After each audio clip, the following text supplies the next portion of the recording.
Hello and welcome. So Michael here, and I wanted to make this video to answer a question I've been getting a lot lately. And that is, when is the best time to practice EFT or releasing? And so there's two ways you can practice and get the most from EFT. The first way is what most of us are doing. And that is you wait until you're having an acute experience or an extreme experience, like an anxiety attack, a depressive state, can't sleep, some kind of intense stress is present right now, and then you're like, oh, I need to, tap and release. And your goal in that moment is to go from a highly agitated state to stable. And once you reach stability, once you calm yourself down, which will happen in most cases, is that you stop practicing. Right? Until the next thing goes off, and then you practice to get it down. So it's constantly kind of putting out fires. Right? So number one is putting out fires. And that is what most of us are doing, and it works, but there's another way to do it, which is more powerful.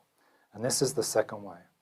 The second way is you actually dig deep and you practice when you feel calm, when you feel good, when you're stable.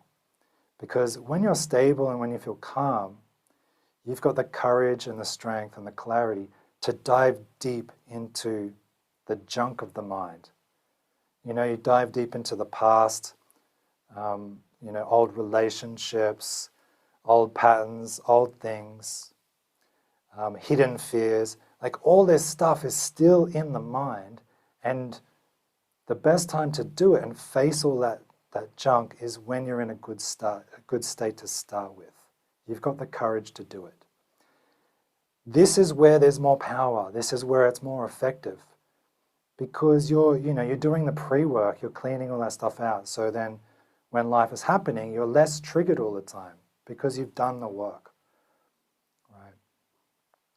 When you're in putting out fire mode, right, because you're so unstable and so agitated, you don't have the capacity to dive deep into the junk of the mind and clean that out. All you're trying to do is go from agitation to stability, and then you stop. So what I'm encouraging you to do is don't stop when you get stable. When you're stable, when you're feeling good, that's the best time to practice. Sit down, write out your lists, write out the memories, tap them through, clear out all the junk that's going on. And this is where you'll get more power and more effectiveness.